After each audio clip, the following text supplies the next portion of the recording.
Okay, first of all, I want to encourage anybody that has any questions or comments to go ahead and speak up. Because as I said to Jonathan before we got going on this is about the parks. It's not about us. So if you've been to these parks or you want to know more, maybe we'll know the answers. Just go ahead and speak up. It's okay. And if you wait, your question will get buried in the later slides and it won't be relevant. So do it while the screen is up. Yeah. Yeah, so this is my husband, Mark, for Hello. those of you that don't know him. And so in April 2021, we did take a Southwest trip to national parks. And I have to say that it was about the third or fourth iteration when we finally have the trip that we took and are going to show today. First of all, we were going to go over to Joshua Tree and some other parks over that way. And then we changed our minds about the order of the trip. And then we saw a public television show on Big Bend National Park. And we thought, oh my goodness, if we're ever going to see it, we should probably just do it because it is the one that it takes the longest to get to. So are we willing to do this? And we decided that we would at first go to Big Bend National Park in Texas. So here we go. And I will say also that we decided to do this because we took a lot of food with us. We took our cooler, we took another bin of non-perishable foods, we took the paper plates and everything, and they were in the back of the car. So we did not spend really any time being with other people. And when we were outside, we didn't have to wear our masks and ate our lunches on picnic benches. And sometimes we ate that food at night too. Sometimes we'd go pick it up, but we always then took it back to the hotel room and ate it that way. So we felt like we were pretty safe. So here is our route that we took. And I used my Google Maps, you know, the one that tells you everywhere you've been. And so that's what this is. And as you can see, we went about 3,700 miles in our 10 days. So our first day, we went from Kansas City to Lawton, Oklahoma. We were going to stay in Wichita Falls. We had all the hotels already booked, but turns out that hotel had a water problem and we ended up in Lawton, Oklahoma. And there was a storm that night. Yeah, it was tornadic in its nature. And we were wondering if we were going to have to take cover because you could see it rolling in from the west. The hotel we were going to stay in Wichita Falls was affected by that dramatic South Texas ice storm last year, in which it ruptured pipes and they were out of commission even 2 months, 3 months later. So that's why we ended up staying in Lawton. So we took our trip from here to Lawton, and then the next day we went down to the place that we stayed the night before we went to the park. And then from there, took the rest of our trip. And then on our last day, we drove home from Colorado Springs. So actually we were 7 days doing all of the national park stuff. These are the places that we went. I'll let you just read through that on your own.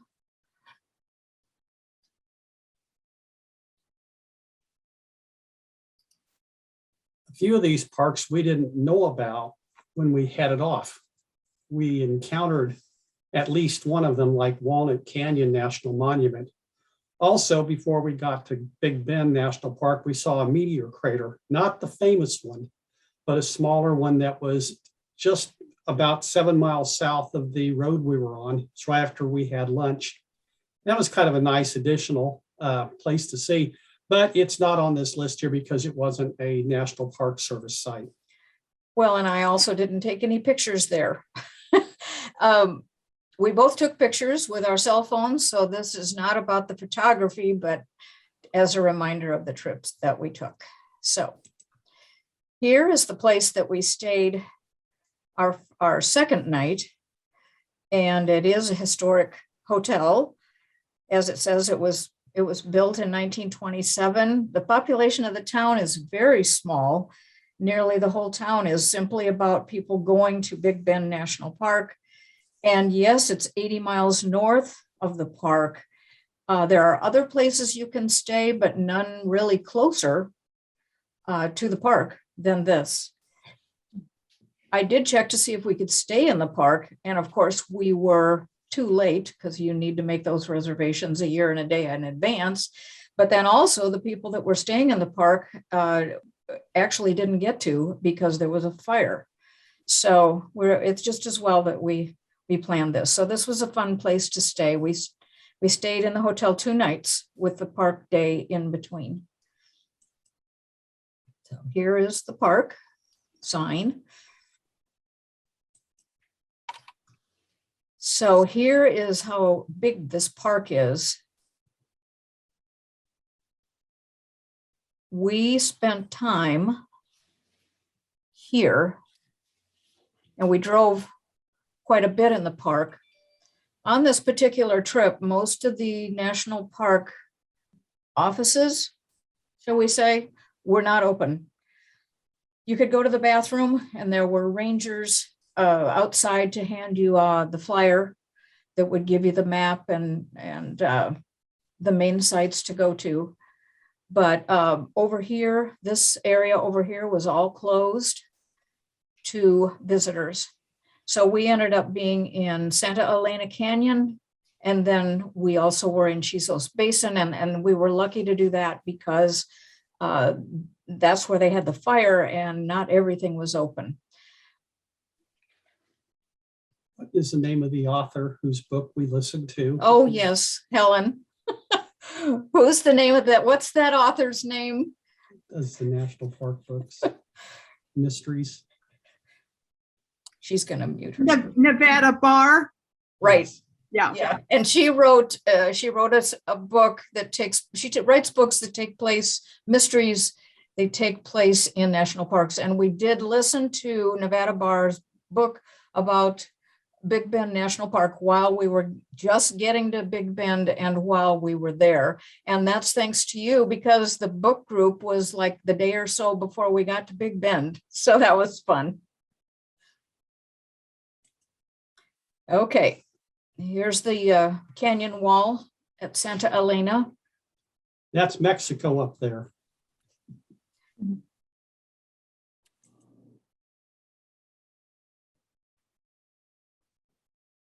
So you can see, yeah, Mexico on the other side of this notch. The Rio Grande goes through that notch there. Yeah, over my shoulder is Mexico. Over Libby's shoulder is the United States.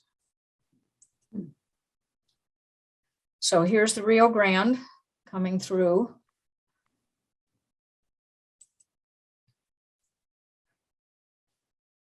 So we walked up a little bit. The elevation there, as it says, was about 2,000 feet. Elsewhere in the park, it's a mile higher. So here's a view from when I was up there. After we got down from this particular area, we ended up talking to a ranger about all of this. And this ranger is the one that told us that as recently as 2001, Americans and Mexicans moved regularly across the border and that Mexican children were going to school in the United States. But then that all stopped in about 2001.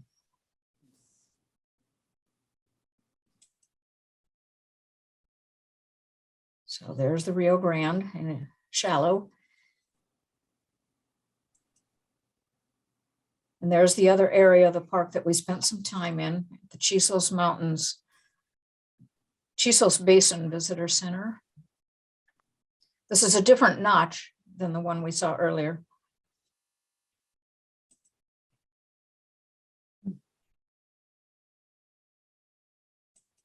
One interesting thing about Big Bend National Park is I saw mountain forms and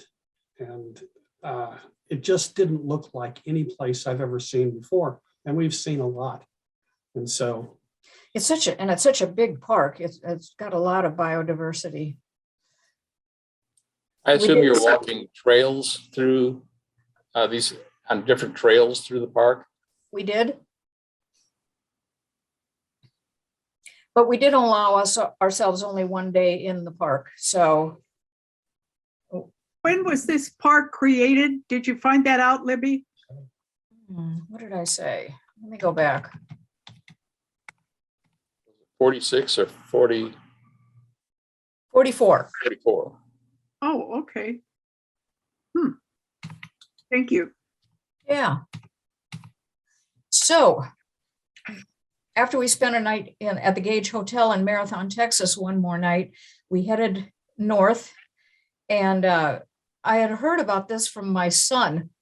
It's an art installation. It's not really a store, but the people in Marfa, Texas, pride themselves on their art. And so we saw this just as we were driving by, and it was just really kind of a kick to see this art installation out in the middle of nowhere. And I don't think you can tell, but on the fences around the Prada art installation, there are locks. Combination locks, yeah. Okay, next we went to White Sands National Park. We did have to check like a couple days before to be sure that we were going to be able to go into the park since it's completely surrounded by the missile range.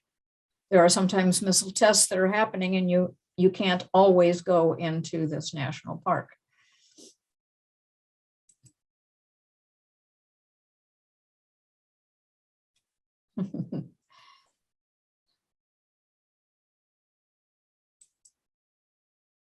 I know it looks like snow. On that last picture, were you literally throwing sand up? Is that what that was? Yep, Or what? that is Mark's picking up sand and throwing it in the air. I thought one of those bombs had gone off behind him there.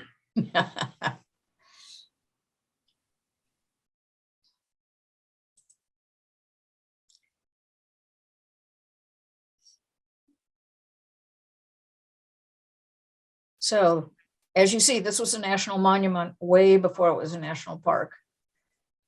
But it was pretty recent to become a national park. Libby, what is the temperature? When we were there in April on our trip, I would say it was what, 70? 70s and 80s. 70s and 80s. Okay, thank you. Well, we didn't want to go to Big Bend Park in the summer. So that kind of told us we needed to go like in April. Mhm. That the weather was gorgeous the whole time we were on this Southwest trip. Okay, here's another one. Not real well known. No, not well known. We took a walk around it.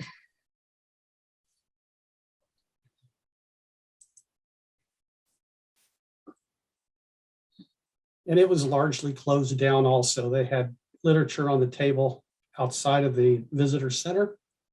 And we took a short hike and just one more in our notch, in our gun notch of national parks of the Southwest. So here's another destination How did- for us. Libby, how did Oregon Park get its name? That's a very good question. Let's see. If I look it up, I'll say, and it has that double name. It was like Oregon Pipes Desert Peaks. Oregon Pipe. Oh, that, Hmm? maybe there's something that looks like organ pipes then. I think, yeah, I think it's, I think that's it. I'm almost certain. I think so. Organ makes me look for a kidney or a heart. Right. But I'm pretty sure in some places it was called Organ Pipes and Desert Peaks. Yeah, even though on the sign it doesn't say that. Hmm. What? Okay. All right. So here's our next destination. On either side of Tucson, you see the two parts of the Saguaro National Park. And we went to both parts. And it is, of course, famous for its saguaro cactus.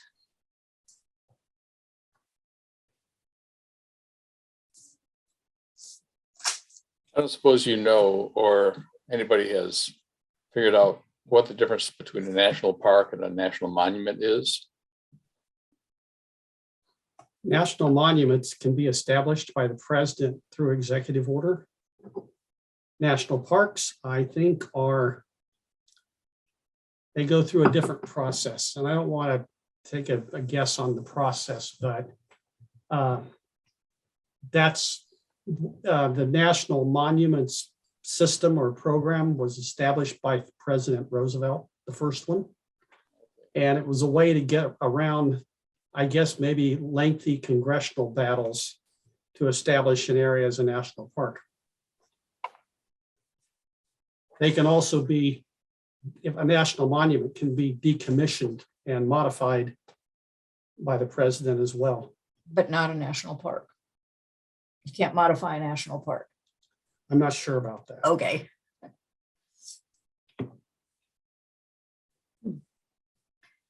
So here are the saguaro cacti.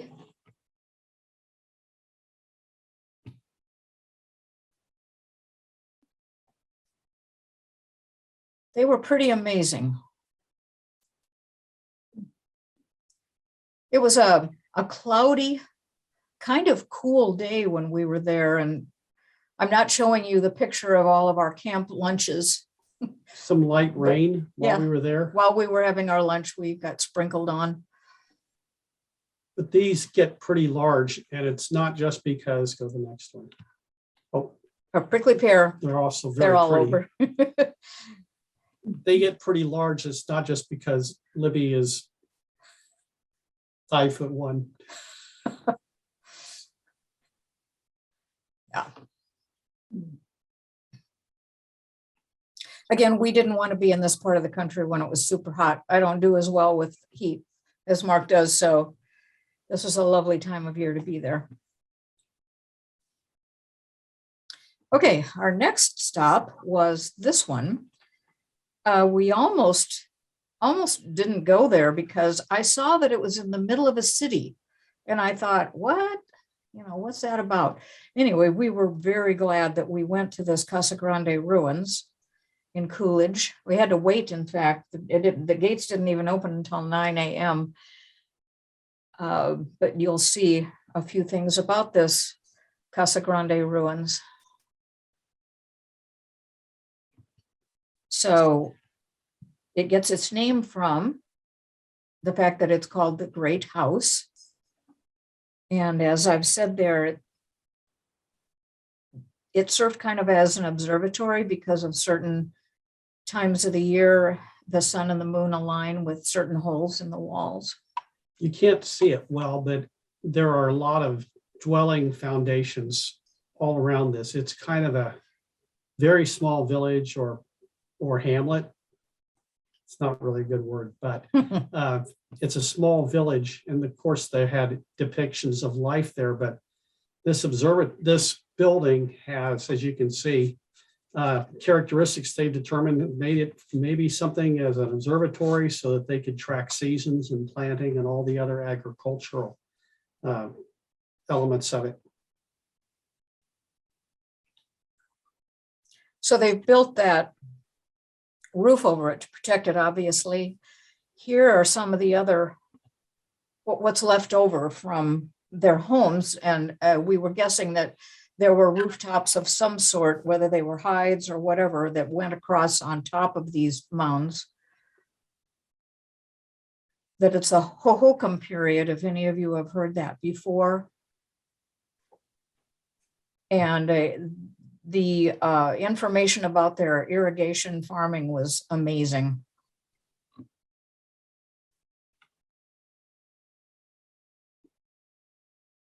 That's all of that. Okay, so then we headed towards Sedona. We know it isn't a national park, but it's a beautiful place to be. So drove through that on that scenic byway.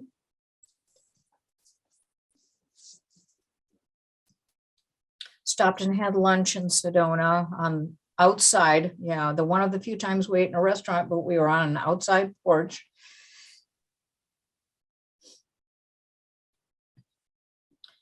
And here's the one we didn't even know about until we saw the signs for it. And initially I thought, well, this is a new park because it's got this computer-made sign. Well, no, it's got that sign because the hours are different because of COVID. It's been around a long time.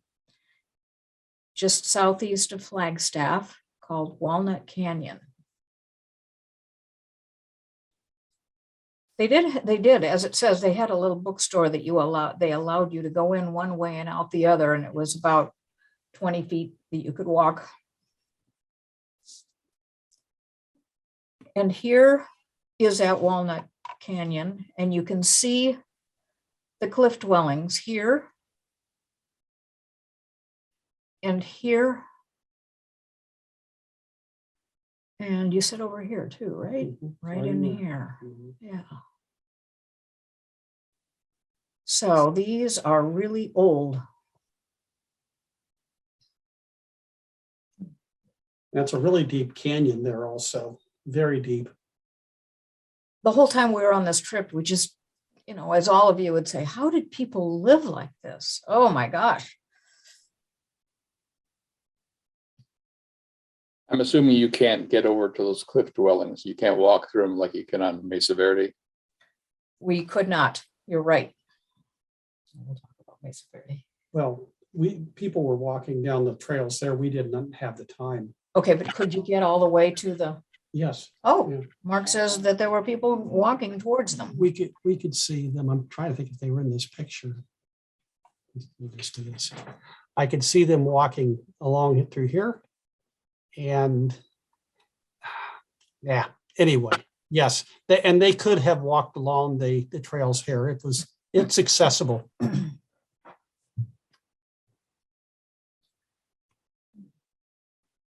Okay. Mark is a railroad guy, so this was an important stop for us. And so we stayed at the La Posada Hotel. And as I say, it originally opened in 1930 and was restored and reopened in 1997. So kind of an historic place.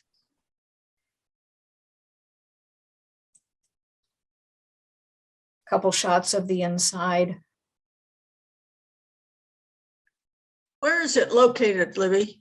In Winslow, Arizona. Okay. Just about a block away from the corner. You stand on the corner. We stood on the corner and we'll show you that. In about 2 slides. Yeah. So again, on the hotel, La Posada's many famous guests include these people. And you'll see in a moment the slide of one of the hallways, because they have pictures next to each room. So room 101, if you were staying in it, FDR stayed there. So I don't remember who our room was. I don't either. It was really a neat experience. It wasn't one of the people on this list. I know. So here's one of the hallways. So you can see that there's a picture frame on next to each door. It says who stayed in that room that you're about to stay in. That was fun.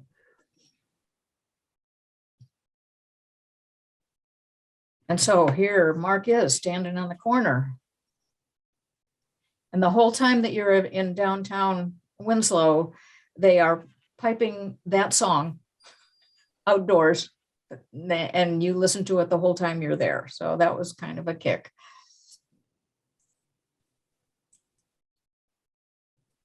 So there's our car, and then that flatbed Ford is always there.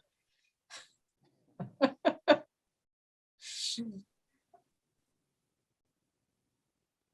cool photo. Okay, the next one. I don't remember that I was ever at the Petrified Forest National Park, and I think Mark said that he and his family, when he was young, drove through it.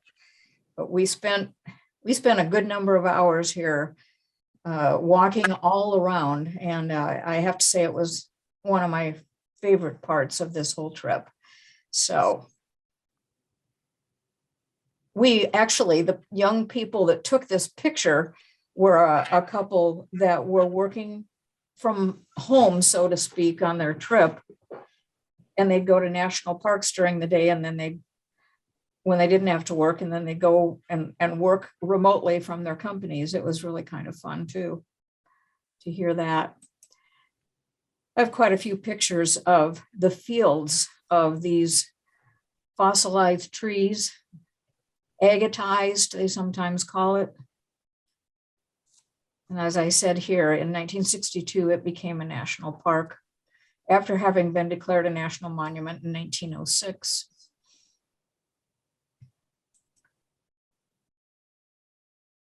You can see the agate.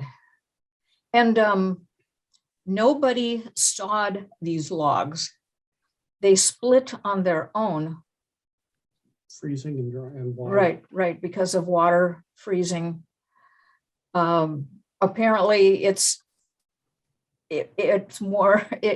turns out that splitting this way was easier than the tree being split any other way. So there's the agate. It's just beautiful.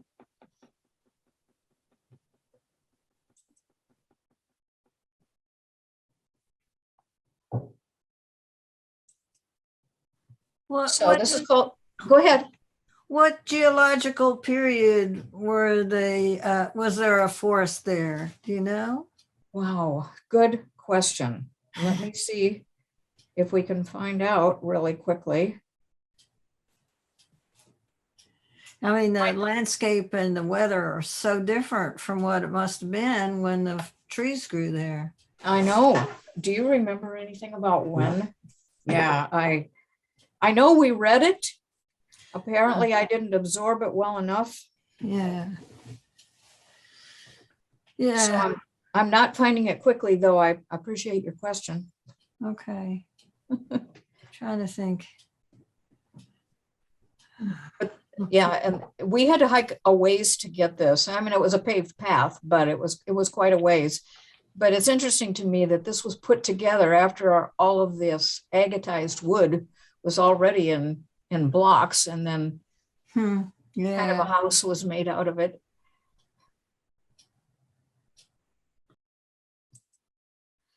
Now this, you can't, it's a very poor picture, but there are petroglyphs on what's known as newspaper rock, dating from 1850. So that tells you something, that they were people 1150 AD, and so that tells you something about the time frame. But here are the petroglyphs that I could get in that picture. And I have one more. The picture itself is just as poor, but it's as good as I could get. There are thousands inscribed on the rocks around there. Yeah.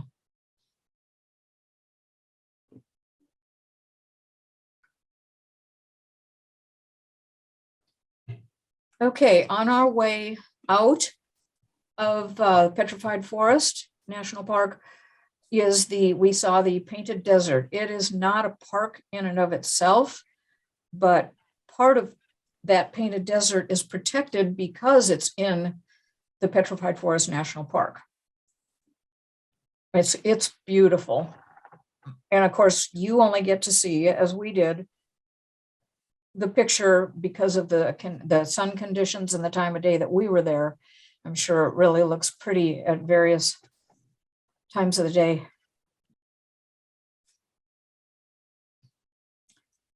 All right, then we moved on to Mesa Verde.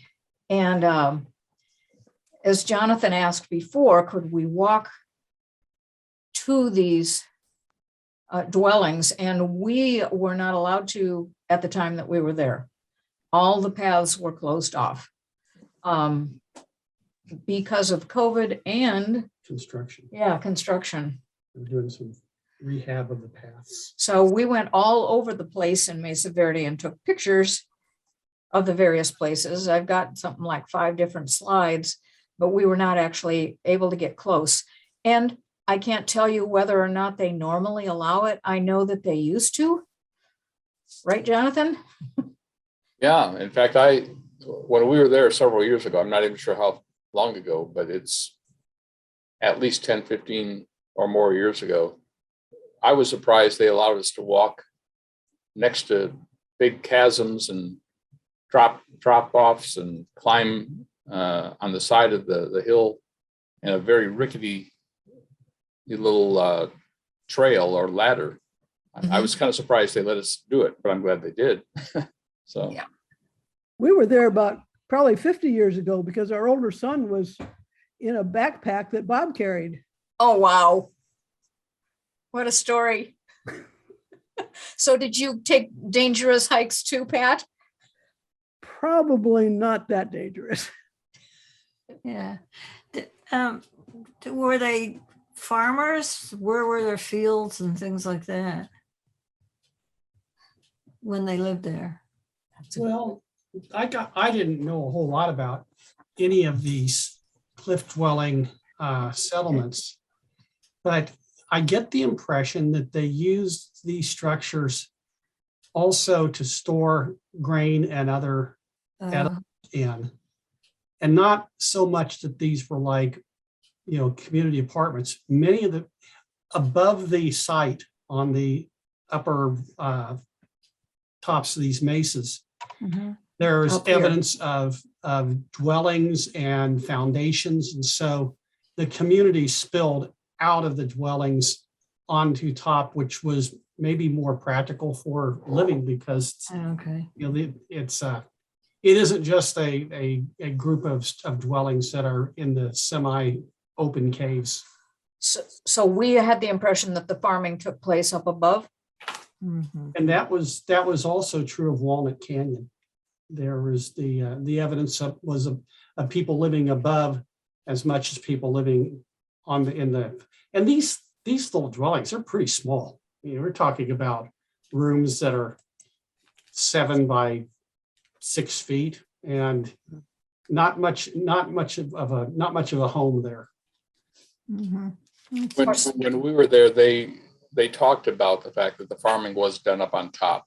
And they also talked, if I remember right, as far as them being kind of a defensive kind of thing, that warring tribes would have a difficult time getting up to the farmland or to the homeland. And what I remember is that there were some pits for cooking and that sort of thing. And so there were people actually living in those cliff dwellings, but all the farming was done up on top. But that's from memory from 15 plus years ago. Oh, look at that. Ah. 7,500 BC. Also, one thing I did not expect was I thought that all of these structures were kind of like at one spot. There is this meandering ridge line on top of this mesa that goes on for many miles. And there are lots of these hollowed out areas. And these structures are sometimes 2 and 3 miles apart. And so it was an enormous amount of area and probably a pretty sizable population that lived in these structures miles apart.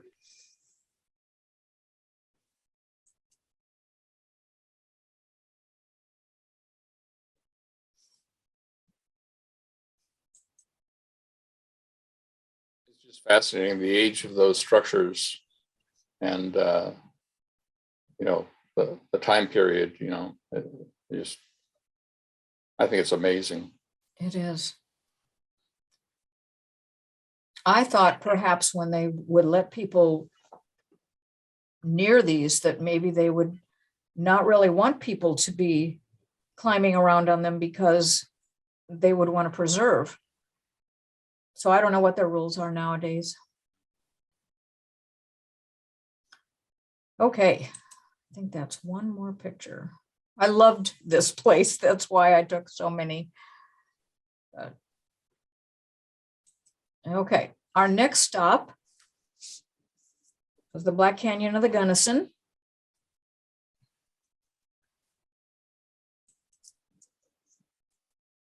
And as I said there, that picture, you can see 2,000 feet below that, according to the park brochure at that particular place.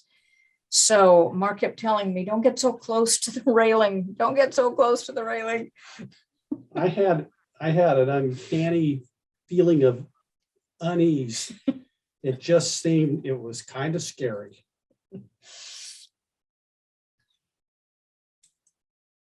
I very much agree with you on that one. I thought that was one of the scariest places I'd been. Absolutely. And I found out that it was named the Black Canyon because it's hard for the sun to penetrate into the depths. But on the next picture, you can see that there is sunshine there. So there's sunshine on some of it. But it is so, so steep. Oh, man. Pretty rugged.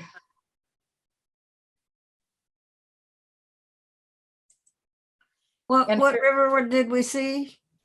This one? Where the sunlight picture, and there was the river down in the canyon. What river is that? This one? The Gunnison River. Oh, it's the Gunnison. Yeah, sure. I think. Sorry.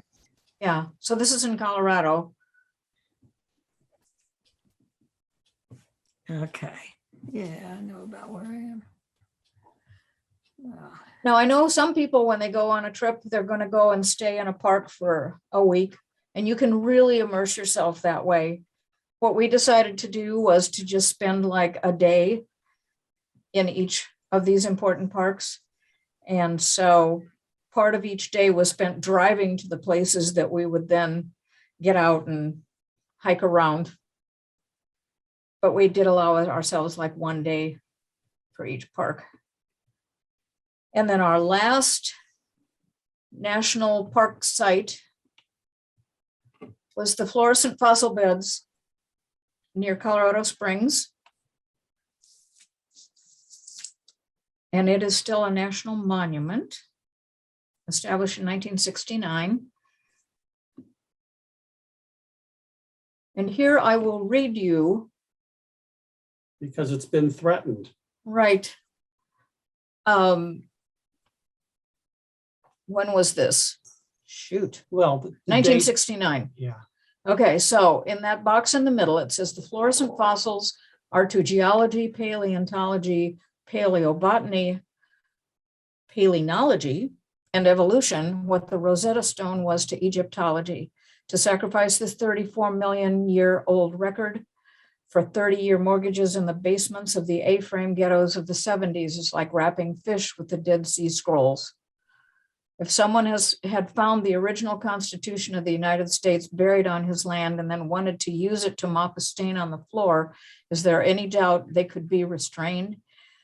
So in other words, as it says here, the efforts of the citizens, scientists, and lawyers to temporarily delay development allowed time for Congress to pass the bill that established the Fluorescent Fossil Beds National Monument.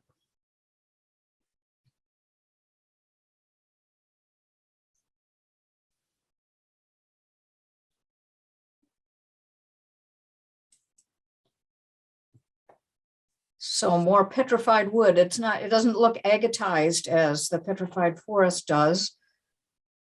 Those are stumps, redwood Yes, stumps. right. 14 feet wide. Huge. And as this says, although the remains of the stump are stone, the living tree is growing out of that stone. So.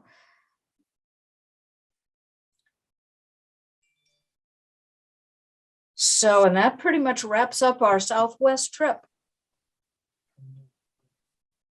Are So, those last two pictures in that fluorescent site? Is that where that is?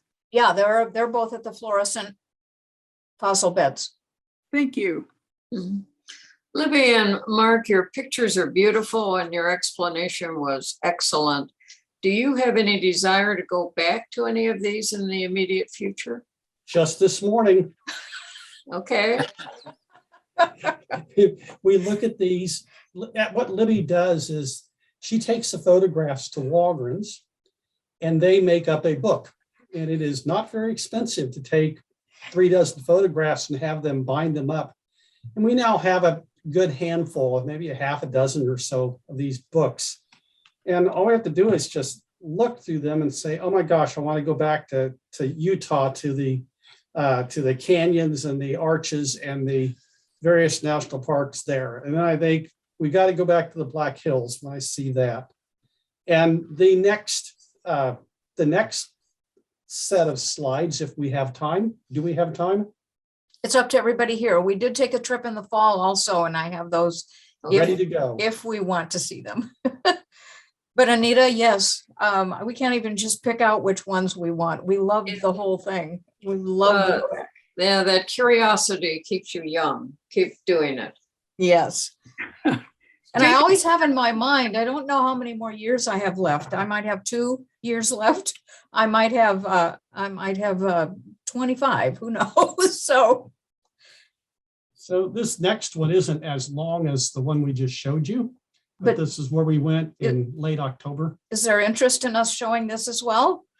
Yes. Sure, Yes. go ahead. Okay. All right, so I did the same thing on this one. I used my Google Maps to say where we went.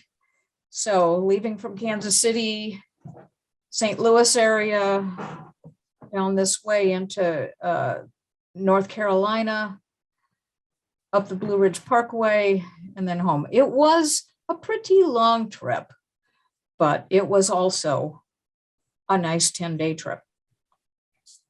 And we also took our food and everything on this one too. So here's where we went. Oh, cool. I know that Dick Stein talked about the Cumberland Gap last year during when he talked, and that is someplace we went. The Great Smoky Mountain National Park is the most visited park in all of the United States. The Triple Falls, Hooker Falls, and High Falls, as well as Hickory Nut Falls, we visited because one of Mark's favorite movies is The Last of the Mohicans, and all of those feature in that movie. Then we thought, well, this is a fall trip. We want to see some color. So we thought we'd go on the Blue Ridge Parkway, and then ended up in the Lancaster, Pennsylvania area because I've gotten into quilting in my retirement and I wanted to see some of the stores there. And So- lastly, I'd been to Frank Lloyd Wright's home a number of years ago when I went to a conference, and I really, really wanted Libby to see this. And it was worth it, wasn't it, Libby? Yes, it was. Okay. So we started here because Mark is, I'll explain it. he has, I'll explain. it. okay. You're all aware of Daniel Boone and Boonesboro, and you've heard about those pioneer days in Kentucky that were made famous by that. They had these small settlement forts that were called stations. There's still like 3 of them. And Boonesboro is one. The oldest is Fort Herod.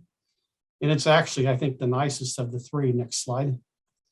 But this third one, my family descends from the Logans. And so my 7th great grandmother, her brother, General Benjamin Logan, he built this one. And there were a handful of these, as I mentioned, that were at one point laid siege to by the Shawnee because the settlers there, they thought they bought the land from the Cherokee, but it wasn't the Cherokees to sell them. This was Shawnee lands, and so there was conflict. But learning about my family, and I really wanted to see it because they were prominent in this time, and they were there at the same time as Daniel Boone and had a relationship with all of the events at that time.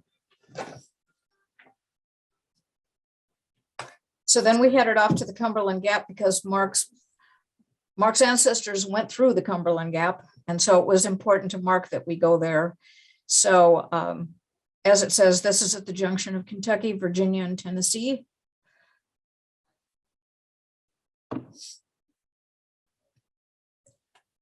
Yeah, Mark wanted me to put this picture in. We all are aware of this famous picture by George Caleb Bingham.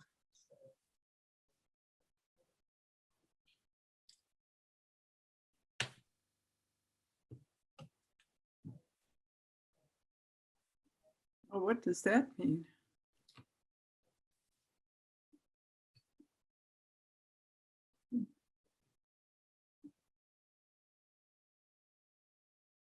Okay, we got going pretty early each day.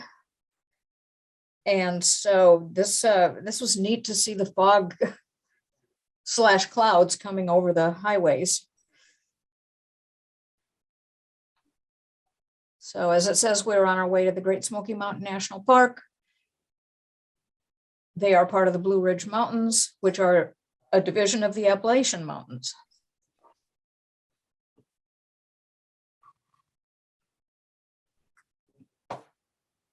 This falls was easy to get to. It was right near the visitor center.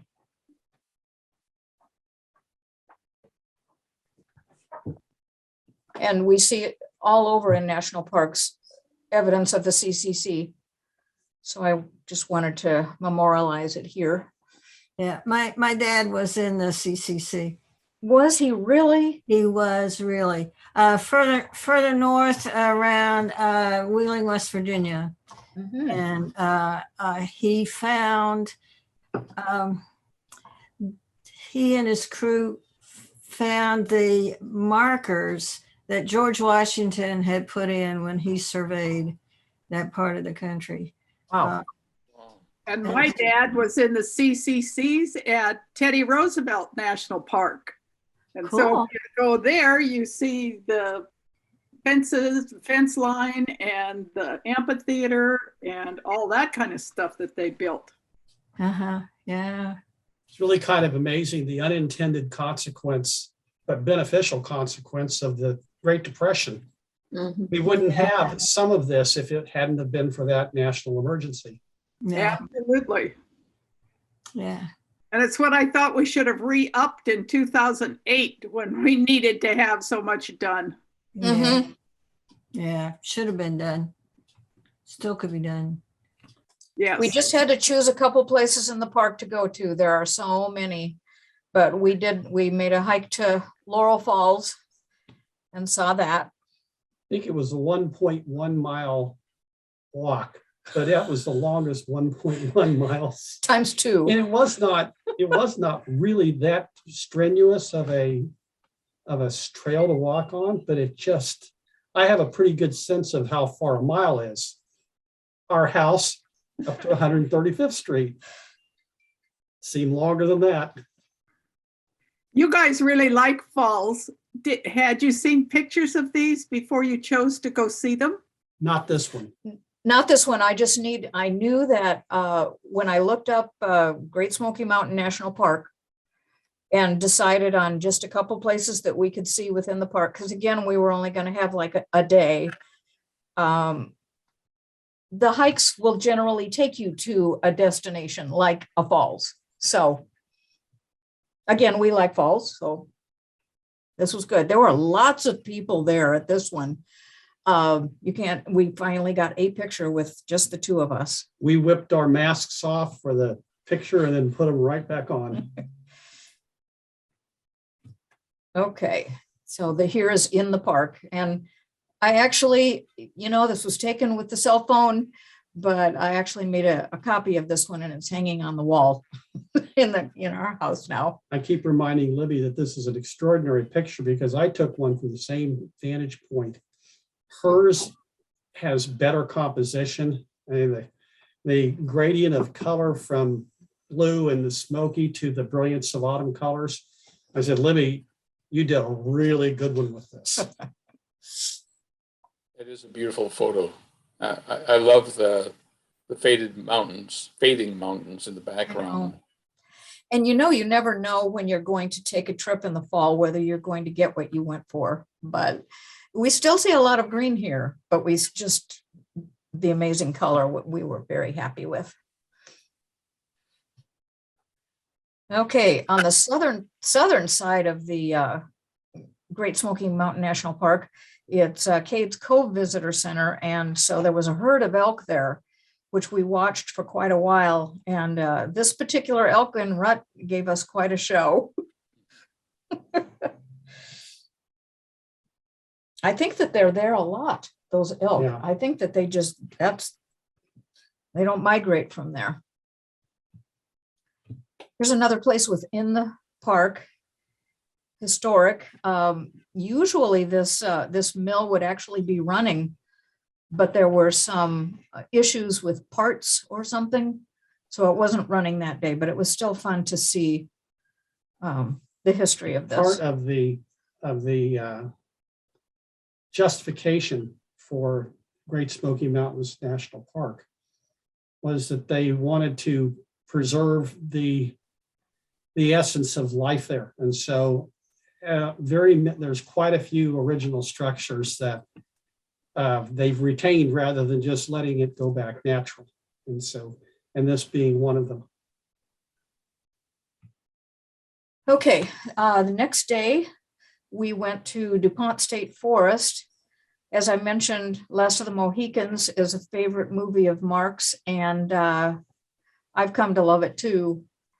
And we knew that that the movie was filmed in this area of North Carolina.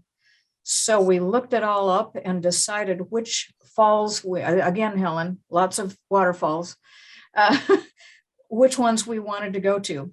So this was the first one, which is magnificent.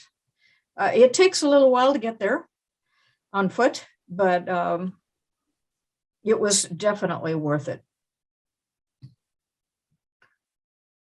And while we were there, like in this picture, we walked up further than the previous picture so we could stand on the flat rock there.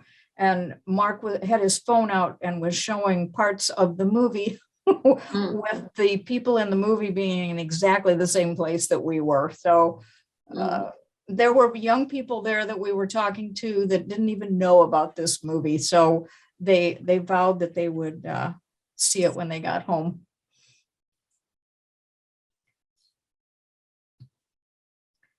And after Triple Falls, we went to Hooker Falls.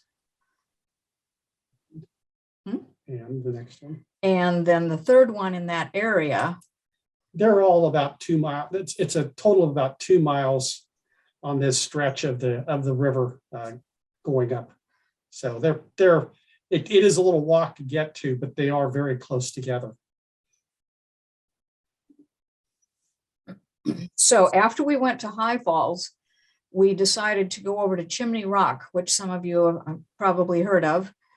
And that was where we saw Hickory Nut Falls. And I miscalculated. I'm usually pretty good about how much I can do in a day. And I think I would have been fine on this one if we hadn't. Here's the deal. When you go to Chimney Rock and you want to see Hickory Nut Falls, you go to the parking lot and then you get bused to Chimney Rock. And then you take an elevator up, fully masked, of course, to the top. I don't have a picture from the top, but you can see the top. You can see for miles and miles and miles from Chimney Rock.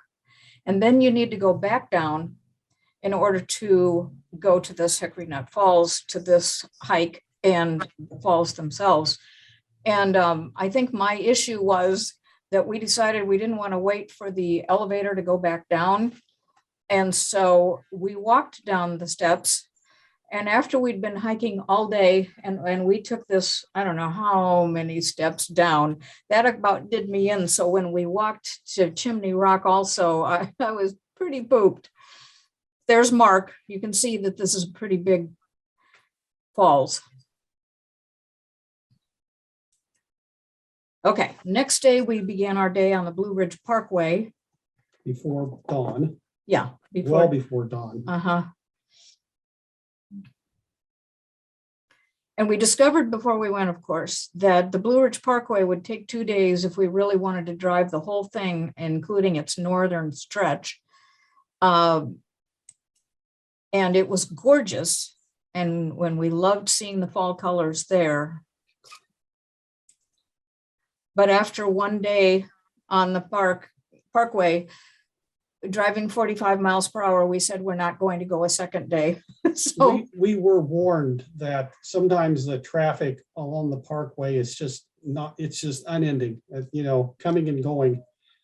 There were virtually no people on the parkway. It looked like this to us most of the time. So it was very delightful. We lucked out. but we decided instead of taking a second day on the parkway to go to Gettysburg. Mark wanted to see a little Round Top. So we did that. And then we met a friend for lunch at this historic Dobbin House Tavern. It actually had a hidden in between some floors area that was about 2 feet, 3 feet high, but it was this actual stop on the Underground Railroad. And they had figures in there to show us. The people where they mannequins so that you could see them in there in this hidden wall that they were behind. It was pretty amazing, actually.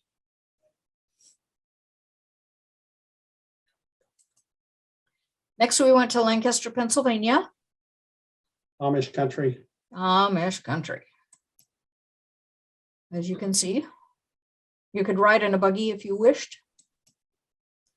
That's also the home of the Pennsylvania Railroad Museum. We have many more pictures than this, but here's Mark. And this is that is in what's called an E8, I think. That's your standard streamliner passenger locomotive from the 1950s. Oh, and there, we also originally had a picture of me going into a quilt shop. I did spend some money there in Lancaster, Pennsylvania. I also got to see beautiful, beautiful quilts. So, and here's our last major stop. It was at Frank Lloyd Wright's Falling Water. And this is the one that Mark said he'd been to when he was at a conference once, and I was not with him. So it was an amazing sight to see. And I have some pictures of the inside. Lloyd Wright had a color that he just loved. It's called Cherokee Red. And it accents everything in this home. As you can see, this fireplace was built right into the rocks of the earth.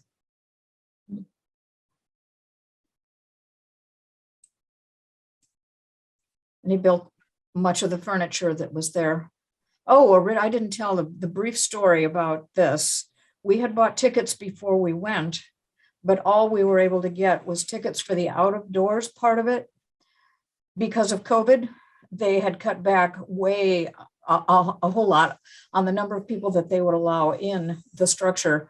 But when we got there that day, we discovered that if we hung around for a while, that we might be able to get the inside tour also. And we were lucky enough to pay that extra and see the inside. There are Take stories pictures. about, oh, pardon me. There are stories about Frank Lloyd Wright charging into houses that he had designed and built the furniture for, and just tweaking the placement of a chair, for instance, and then he would leave again. It was a little crazy. You didn't really buy a Frank Lloyd Wright house for keeps. You bought it for history, I think. Yeah. Yes, he had his quirks, that is for sure. Yeah. So that pretty much wraps up our fall trip. We stopped a couple other places, but it was to see family and friends. So Yeah. Well, while we were online, I did some homework to answer my question about when the forests were actually in the place in the national park. Petrified And, Forest. It turned out that it was the Triassic period, which was before the Jurassic period. There were dinosaurs in the Triassic, but they were smaller than the monsters of the Jurassic period. And the Triassic period was from 251 million to 201 million years ago. So that's when those forests grew. Wow. Yeah. This was a wonderful presentation. Yeah, it was really nice. Thank you. How many of you have been to some of these places? Yeah. Two.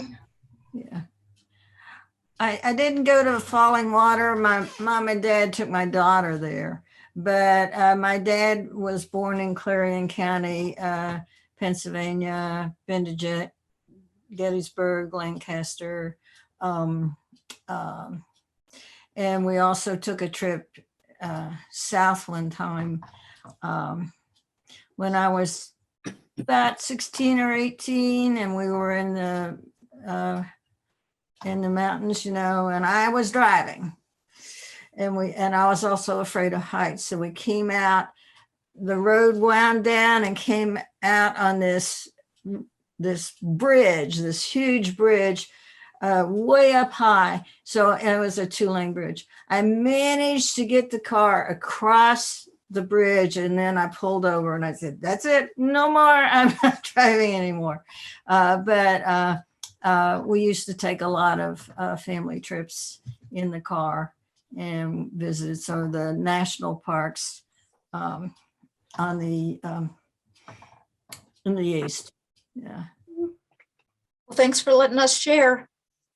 Oh, it was really a nice trip, or 2 trips. Thank you. Yep. Libby. Yeah.